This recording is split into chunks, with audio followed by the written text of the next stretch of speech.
All right. Hey, Hi. welcome to Real Talk. Yeah. It's finally here. I can't believe it. It's been a minute. We've been working on this so long, and finally we just decided let's go for it, right? Yep. Just Real do Talk with Early Childhood Solutions, and I am Debbie, it. And I'm Elizabeth. and we are here just to talk about all things early childhood. And Yep. let's start. Like, you're my sounding block, so let's just start with Rainboots. Okay. So, every summer I'm going through what am I going to change? What's going to be best for the kids? What's going to be best for the families? And I opened up my storage outside and noticed that my helper, Beth, my co-teacher, had brought over 5 or 6 pairs of pink rain boots. Mm-hmm. And then that got me to thinking, should they be more available to the children? I don't like them stored in the storage outside because I feel like spiders are going to get in them. What's another storage solution? But then I went down the rabbit hole. Mm-hmm. Like, we have things outside the kids climb on, like the stumps, the bridge. We have a ladder out there. And I just thought, how safe is it if they're in rain boots? Instead of sturdy footwear, when they're gaining all those skills of balancing, are rain boots what's best for them? Should I be that person that says, let's put everybody in rain boots when I think it's going to make them wobbly and unsafe? Well, I think you have to look at a whole lot of different things with that. One thing is the best thing for them is barefoot. Right. Yeah. That's the very best thing for them, so that their bones can, just like their finger bones, that they can get acclimated the way they need to. We've ruined our feet by squishing them into shoes. Yeah. Rain boots are wider than tennis shoes, and they're fun. They light up, Yeah. and I think that sometimes that kind of helps stability. Okay. And balance. I mean, it helps them to, if it is a little wobbly, then they figure that out, that, I slipped in these shoes the other day. Right. It was raining and I put my foot on a rubber doormat that should have been protection, and someone had flipped it over upside down and it was slick on the bottom, and when my foot hit it, it slid and I fell. So, Okay. But hear me out. Like, okay. I have the bridge outside. Mhm. I've already been raked through the coals on social media Yeah, I saw because that. I took a picture Yeah. of I let a little girl stand on the railings of it. Mm-hmm. She was supervised, but when she was standing on those railings, if she's not barefoot, which would grip it, and she's not in tennis shoes that are solid, and she's in rain boots, I don't know, I pictured like her ankle rolling and the bottom of it being slippery, and it being a hazard, her falling off. So if you had a child in rain boots, would you allow them to take that risk? Sure I would. I've done it for years. We didn't wear real shoes outside. Every child in our program wore rain boots every day. They walked in the door, took their street shoes off, put their house shoes on, their slippers. And that's what they wore in the classroom all day, because we were eliminating dirt and germs. And then they put their rain boots on and went outside. And the only time they put their street shoes on was when they went home. So I wasn't dealing with the brand new Adidas shoes, the brand new Nike shoes are covered in mud because Right. it's Yep. been raining, or there's dew on the ground, and then there's a mud puddle, or there's all of the mess, and the new shoes are ruined in one day. That eliminated. We stopped being so sick in the Yeah. classrooms because we went to shoeless environments. Teachers had shoes that they'd never worn outside. They didn't wear house shoes all day. It's hard on adults to wear house shoes all day on tile or concrete floors. And so the teachers would have a pair of tennis shoes that they only wore in their classroom. Then they would switch to outside shoes when they went outside as well. We didn't have accidents, shoe-related accidents. Right. Still had accidents, but you couldn't pinpoint that it was because of the shoe. Right. So when I was sitting on the porch, like going down the rabbit hole about them, and specifically thinking about this little boy, like every day, Mm-hmm. he showed up in his rain boots. Mm-hmm. Mom would say, Debbie, I tried to get him out of his rain boots. Like he's not having it. He's going to be in his rain boots. And I think about him like, I don't remember accidents that he had, you know. Mhm. Randy and I were at a local fast food restaurant, and he came up, and he's like 18, 19 years old now, and had a girlfriend. And I, you know, on the porch, I was thinking about him and thought, he's doing fine. He's doing fine. Those rain boots did not inhibit his physical growth Nope. at all. So why do you think, as educators, we just get stuck on those little things? Like, sometimes I feel like we just take away the joy of a little kid, 4 years old, wanting to wear his rain boots every day. But then there's somebody like me going, but it's not safe. Well, I think that we pick our battles sometimes, and they what has created this safety issue in your mind? You didn't worry about safety then. I did worry about safety then, but not about rain boots. That's what I'm talking about. Yeah. About why all of a sudden is there a safety issue? Is it because you've been conditioned to fear risk? Right. If we fear all the risk, children get to do nothing. Right. We have calculated risk. You're right there. Whether they're barefooted in rain boots, in tennis shoes, in flip-flops, whatever they're in, there's a chance of rolling an ankle. Right. You can have the $180 pair of tennis shoes on a kid and them still roll their ankle. Right. And so we go down these rabbit holes, or we've always done it this way, so we can't. We're looking for reasons to not do it, to not change. Right. I'm guilty of that. You know, as we set up this new center, this is the way we've always done it. Well, is that still the best way that we've always done it? Right. So we do as educators. We're constantly looking at those things. And sometimes we go down the rabbit hole, and sometimes we circle the hole. Yeah. You know? I mean, you got to have somebody to go, hey, wake up. Right. Wake up. The little boy just wants to wear his rain boots. Yeah. And it brings him joy. And it brought me joy. Every day he came in, I would just smile. And I think that's what's bothering me is how did I get from thinking that was wonderful and joyful and cute to, oh my gosh, I'm scared he's going to fall. I think, well, for one thing, you're older. Right. That makes a difference. And I think, again, society has conditioned us to fear. You said they raked me over the coals on social media. Yeah. Being fair, one lady. Still yet. Yeah. It has affected you. Yeah. Yeah. I even watch what pictures I put on social media now. Yeah. In case there's that person. Mm-hmm. Because I love that picture of these two girls that are on the bridge. To me, when I look at it, I think, wow, they're so confident. Exactly. But that is not what that lady saw. But that lady is also not an early childhood educator with a background in child development. I know. Yeah. And you have to they're keyboard warriors. They don't know the why behind what we do. So, you know, you worry about them. I don't care. Yeah. That's the difference. Yeah. You know, maybe I'd care if I posted more. I was going to say, you never post anything on there for somebody to go, that's not right. That's not right. But, you know, I might care if they did, but I don't, I'm not going to allow that person to change what I know is best for kids and allowing, I look at my own grandkids. Not know what rain boots you're going to get us this year, you know, and they wore them out. They had rain. I mean, I live in the country. They wear them at my house all the time, or at my house they go barefooted. Right. Yeah. They run out the back door. And I do let them go barefoot here.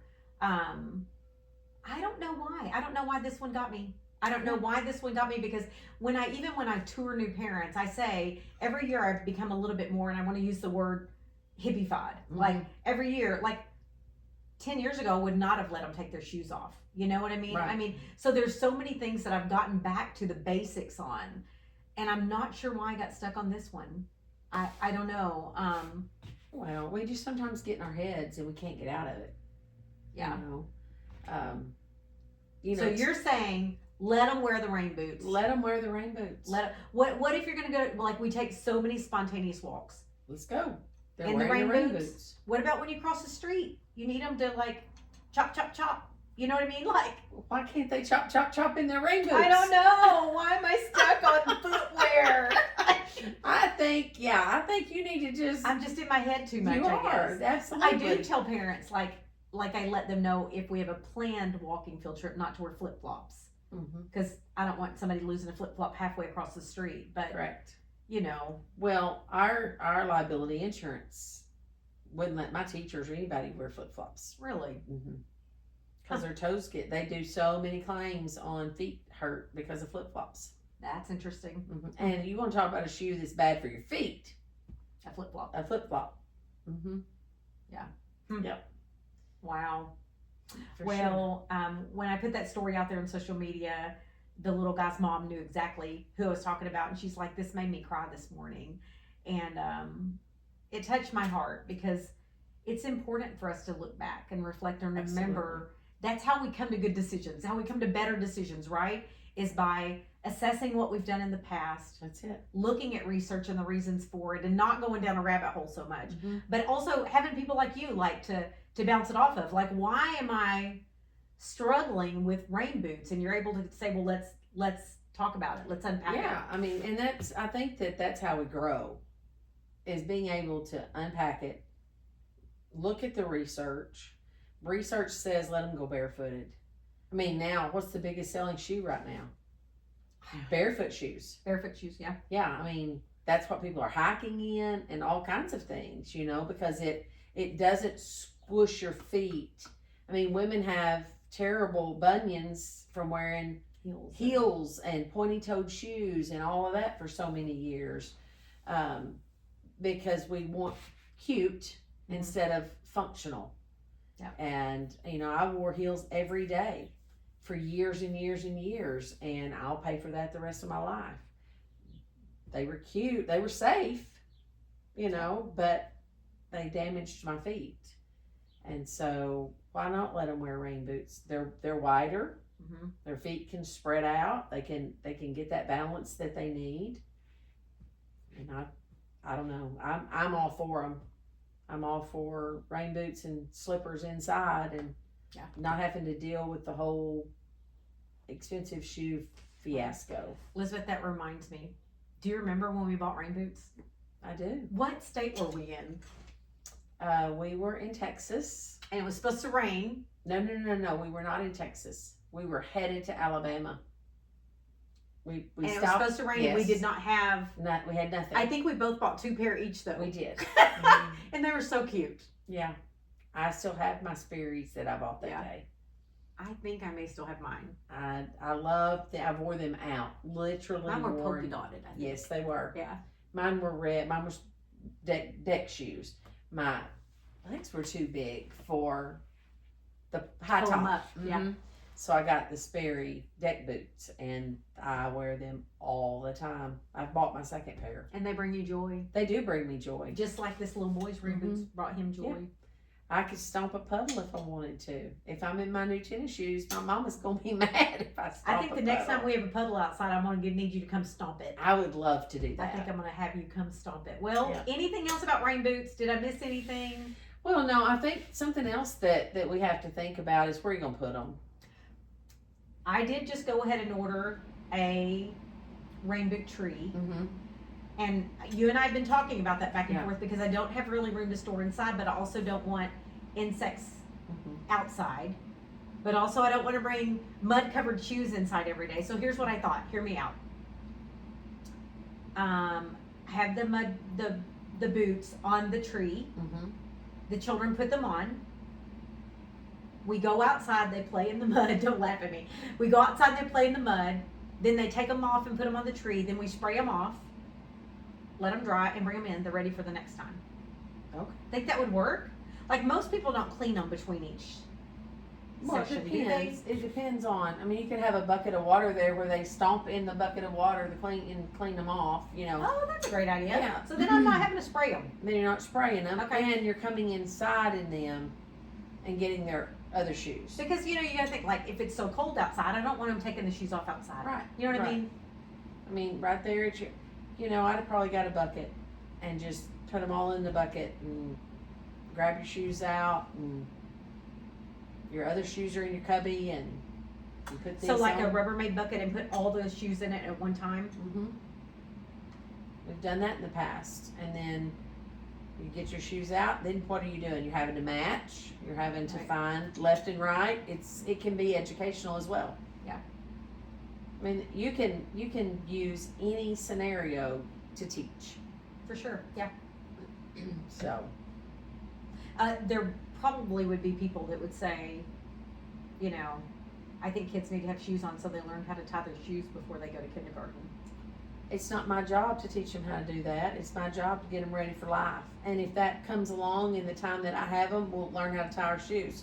But if it doesn't, they'll get that at the next thing. Yeah, and Their their fingers aren't, fingers- yeah, their fingers are not ready. Yeah, To I tie mean, you. their Yeah. little knuckles don't even touch at 3. Yeah. And they're just trying to get there at 4. So it's hard to make those bunny ears and Right, yeah. twist and turn and flip and flop. You know, I mean that's not necessary before they go to kindergarten. Right. I mean, Okay, you I'm know. gonna work on it. I'm not completely sold yet. I'm not really not sold yet because I think it's gonna be unsafe. I'm still just worried about the storage and process. the process of it. So Beth is really sold on them, so I might just put her in charge of it and say, if you want them to wear rain boots, then let's figure it out. You I be in mean- charge of it. But We eliminated so much dirt inside by doing this, and sickness. Our attendance went up 50% when we initiated no shoe the no policy. shoe policy in the classroom. Okay. You know, I mean, you don't have infants, but think about parents that work on a farm or live on a farm and come in after they've fed in the morning and come in your building and walk Yeah. through your rooms with the same shoes on that they were in the chicken coop in. And they're bringing that in, and the babies, infant and toddlers crawling around on the floor. Well, preschoolers crawl around on the floor. True. You know, the first 2 weeks of school, they pretty much play puppy dog and kitty cat. Yep. So, True. yeah. So think about all of those things that you can eliminate if they're not, if the shoes aren't, you know, because my boys go out and gather my eggs. So if they have those shoes on and then come to school. Yeah. You know, so I mean, there's just so many scenarios. Macy's put out several articles about that, about a no shoe environment. Head Start started that years and years ago, and it turned around their attendance because of the no shoe policy. But you know, I always had to push back. Well, what about if there's a fire or a fire drill? Mhm. Okay, wow, what a better way to keep them entertained while we're counting heads is for them to carry the bucket out, and they're finding their shoes in the bucket while we're doing what we do for a fire drill. Around, yeah. You know, So we are a no shoes facility, and they put them in a bucket, like a bucket. So when we have a fire drill, we just pick up all the shoes and carry them out. Yep. So all I'm doing is transitioning from, am I gonna use the shoes, or the are rain we gonna boots. do the rain boots? Mhm. So, but then I think about little boys like the little boy, that brought this whole conversation to mind, and it's worth it. You know It's what I mean? absolutely worth it's it. worth it. Absolutely. Because, I mean, when you think about kids and childhood, and to me, rain boots are one of those things that are almost synonymous with childhood. Rain boots, rain petals, rainbows, you know? Yep. And- And they light up now, and they're cute. Yeah. They're not just old green. Yeah. Rain boots anymore, or Right. black rain boots. You know, but Yeah. those are the best kind. Yeah, They last. I the do best. have a pair of those outside. You know, I used to have a welly tree. Mm. That's the bottle tree that's at my back door. Yeah. Used to be a welly tree, and it was in the playground, and it had boots on it. But what I found was when I stored them outside like that, I love that because I could spray it.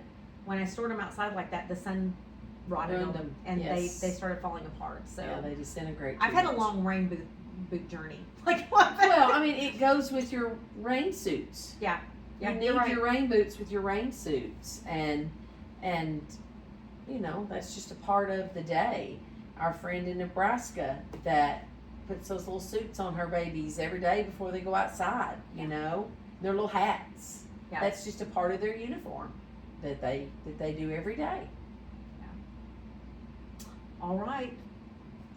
Well, it's real talk. It is real This talk. is what's really going on in my life, and I'm an active early educator, Yeah. and I've just been worried about rain boots. For real, worried about rain boots. Yeah, you know, we haven't had that conversation for the new adventure about where, when, all the things. Mhm. We haven't had that conversation for there, but I believe that it's necessary there as well. Right.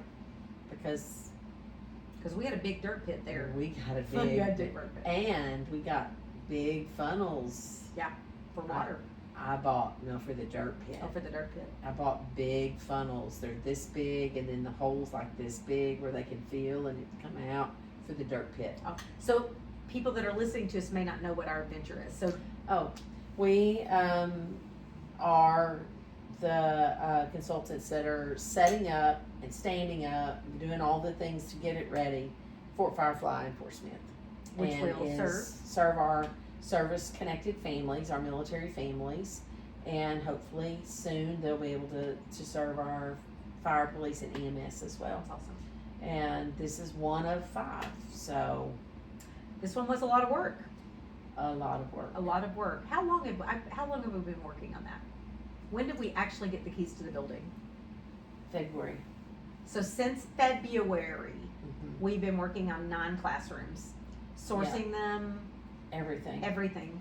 And, you know, that sounds like a really long time, but we had to wait on egress doors to put in, a lot of construction that had to happen. So we had time periods where we could work hard, and then we had to pause. Yeah.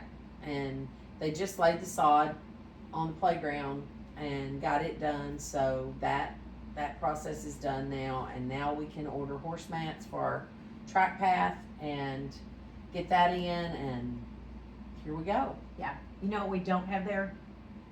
What? Rain boots. That's what I said. We don't have rain boots Rain there boots. yet. So we're gonna have to think Yeah. about that. So, all right. Well, until next time. Yeah. It was fun. Yeah. Thanks for talking back and forth to me about rain boots. You're welcome.